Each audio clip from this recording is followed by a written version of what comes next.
Hello everybody, welcome to another special weekend episode. In this episode, we are going to talk about the future of management consulting industry.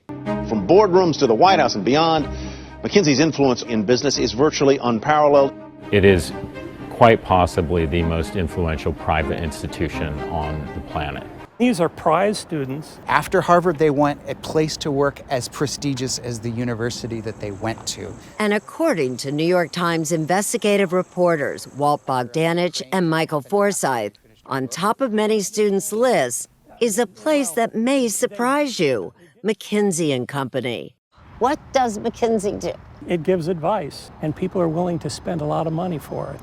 Well, clearly, this is a well-respected industry, and also some of the smartest kids on the block want to join this industry. In this particular video, we are going to talk about what are the traditional ways in which consultants used to work, what are some of the ways in which this industry itself got disrupted, and finally, what are the takeaways for you and me. Let's start with a simple example. What are some of the problems that these consultants solve? Imagine there is a chain of grocery stores and the CEO is coming to one of these consulting companies, McKinsey, BCG, Bain, and saying that, hey, I have growth problem. My department, my grocery stores are not growing. What do I do? Then the consulting company would send 3 to 4 consultants to that specific client, and they'll start solving the problem so that hopefully in 8 weeks or 12 weeks, they'll come up with a solution.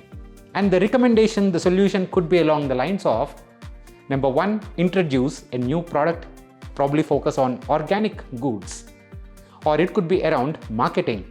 Hey, why don't you divide your entire customer base into different groups and target these groups individually? Or it could be around deliveries. Start giving deliveries or start scheduling pickups, so on and so forth. On the other end, take another example. A pharma company coming and giving a problem where they are launching a drug medicine and they want support with determining the pricing structure for this entire business problem. The consulting company would again send 3 to 4 consultants to the client side, and they'll try to come up with recommendations. Could be along multiple dimensions. Number 1 could be, hey, what should be the size of the pack? How many pills should be there in each packet? Should be 15 pills, 20 pills, 30 pills. And how are competitors pricing in this market? Subsequently, are there any best practices that these guys can learn from across different industries as well? So you can see in both these traditional ways of how consultants used to solve problems, consulting companies would only provide recommendations or advice. Subsequently, they are not a part of the implementation strategy. There are 2 elements that I want you to focus on from these examples. Number 1 is this is about the human capital, the people involved, and also the advice that these companies are receiving. If we start with the human capital, right? These 3 to 4 consultants work very hard for these few weeks at the client side, and then they move to a different client and a different client, and subsequently they get a lot of exposure across different clients. Then they are also working extremely hard at each one of these client sites. Think about it, these are Harvard, INSEAD, Stanford, some of the best brains in the business coming together and solving these problems. Why do these guys want to work in consulting to start with? Multiple reasons. The first one being, it's a high-paying job, well-paid, decent amount of money compared to a lot of other professions. And 2, there are a lot of learnings, quick learnings along the way. But the most important one is the fast-track promotions that folks receive, which is not available in any other industry. What do I mean by fast-track promotions? Any individual starting in consulting, first they start as an associate, consultant, different terminologies. But they spend 2 years and then they move on into a managerial role. And subsequently, they move on into a partner, principal level role. And this partner or principal level role gives these individuals an ownership within this consulting company. These are private companies. Nobody knows how much they make. Nobody knows the mix of the clients, which industry is dominating, what products are they selling. Very, very mysterious kind of industry. But end of the day, they make a lot of money, and 7 to 8 years out of your business school, let's say by 35, 36, you get ownership. Now imagine the glamour associated with owning a piece of one of the most prestigious companies in the world. That is a huge, huge carrot in front of anybody. And as part of being an owner, well, you might own only 0.1% or 0.05% of that particular company. You receive, along with your bonus and along with your salary, after the end of the year, everything is being settled, and then the remaining profits are distributed across all the partners. So there is a lot of money along with that ownership. So these carrots are enough. And the ultimate point is there is not too much risk. As long as you work hard, as long as you stick to that company, there are very high chances that you become a partner. So take this as an overall package where high intelligence but low risk scenario, which is attractive to a lot of individuals. And that's the human capital element of the consulting world. Now coming to the advice, why did these large organizations looked up to consultants? The first reason is that it's important for CEOs, for board members to be pushed. A CEO or a board member would not be pushed by their subordinates. An external person coming and saying that, hey, this is how the entire industry is performing. This is how you can borrow some best practices from your competitors. That was an extremely important view that the CEOs or the top leadership needed. Even today, that is still required. And this is not provided by anybody else to that person, the CEO or the board member. And to top it all, these guys are not being a part of implementation. When you are not a part of the implementation, you are still targeting to the best of your abilities, to the best practices, what can you do?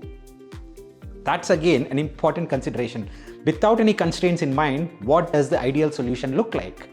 At least somebody is thinking about that in an organization, and that is the consultant. So both from an advice perspective and also from the human capital perspective, it's a very interesting and an important role that consultants play with respect to their clients. I think that without owning something over an extended period of time, like a few years, where one has a chance to take responsibility for one's recommendations, where one has to see one's recommendations through all action stages and accumulate scar tissue for the mistakes and pick oneself up off the ground and dust oneself off, one learns a fraction of what one can. Now, this was what was happening in 1980s, 1990s, and also early 2000s. But things started changing when data was being democratized. What do I mean? A lot of reports were published openly. Access to information was no more the leverage that consultants could bank on. Companies themselves started collecting huge amounts of data and started doing analysis. So you can see Nielsen, Gartner, these kind of companies were giving access to reports. Companies were then going and purchasing tools like Beyond Core. These tools could help them synthesize the data that they are collecting. So you can see around 2005, when data democratization really picked up, the value proposition of consultants was beginning to get questioned. What do these guys bring on the table? Because I can still get that cross-industry view by just going and purchasing a Nielsen report. Why do I need to pay these guys a lot? Well, consultants, to start with, are sitting on the trends.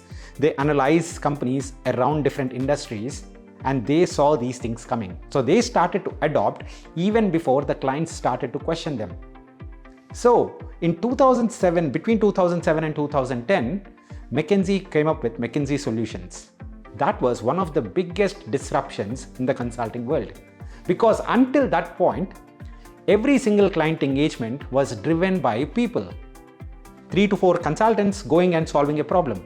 There was never a tech product which was leading the client problem solving.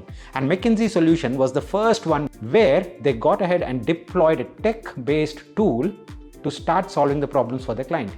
In the long run, they did see advantages because clients were pushing hard on how much they could spend.